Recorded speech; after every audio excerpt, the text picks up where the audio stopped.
When I first heard about modeling religion, I imagined something like a video game where you could, move the Buddhist nun around or whatever and see what she did. Or to move the Boston Catholic to drink the communion wine. Anyway, it's not exactly what we're doing. We're not modeling religion as such. It's not that these computer geniuses are building this futuristic Sims-like replica of religion around the world. It's that they're creating computer simulations of different theories about religion, theoretical descriptions of how humans engage in religious behavior, and translating these theories into a computer model that can create a simulation according to the theories and the rules specified by the theories. The academic study of religion has been based for a long time on the study of texts and basically social science, anthropology, sociology, and psychology. And these methods have produced much richer fruit than most people understand. They're usually presented in book form, which means that the ideas are sort of scattered throughout the text in little lightning bolts of insight here and there, and they're just brilliant. And when you read their books, you really learn something. You can actually go out in the world, make predictions about what you'll find, and find those predictions to be true. So a lot of the theories that we are working with in the Modeling Religion Project are theories that were created by people who have done a lot of work in religious communities. They've been anthropologists, or they've been historians, or they've been religious scholars. And what they've done is they've found that different variables are related to each other in different ways. And we can use the proposition that one variable is related to another variable as a cause for creating an algorithm.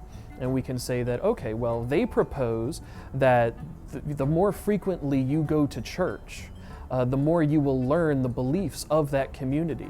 And the more you learn the beliefs of that community, the more you're going to feel that you are part of that community, the more you're going to align yourself with that group. And so we can take that and say, okay, well, that's a good narrative theory. We can make a little flow chart with that. But then what we can do is we can take that and code these algorithms that say, okay, well, ever so often, let's say once a week perhaps, this agent in the model will go to church, and he or she will learn some aspect of the belief system of the group, and it can encode new beliefs in the agent. You could create a list possibly, or a network of different concepts that are interacting in new and interesting ways, and we can start to model those and try and say that this is to an extent an algorithm that models the effect of church attendance for an individual. So it's that sort of a practice that turns narrative theories or historical theories into an actual, part of a simulation. You have to identify the leading causes of change, the leading sources of disruption. So what we force you to do is go through an abstraction process where you identify the leading sources of change and how they're related. So that could take the form of a language like mathematics, where we can say things change together continuously.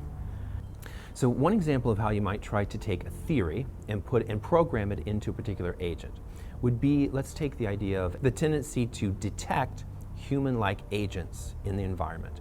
So if you are walking down, you've been at a bar and you're walking and it's 2 a.m. and you suddenly hear loud noise, your first guess is not going to be, a gravitational force caused something to fall over, right? You're going to say, something's out there. Someone may be trying to get me, right? So the human mind automatically looks for intentional agents or people with purposes or desires or who are relevant to us, right? So that's a theory that's been pretty well described and shown in all sorts of different disciplinary perspectives. So how do you program that? So basically, the computer programming defines the mathematical relationships between the variables. You tell the computer that when the agent is confronted by something in the environment, depending on how high the hazard is and the state of the individual, right, and how close he or she is maybe to other agents, or how many recent scary things have happened, then the agent is programmed to be more likely to detect particular agents, whether or not their agents are there or not.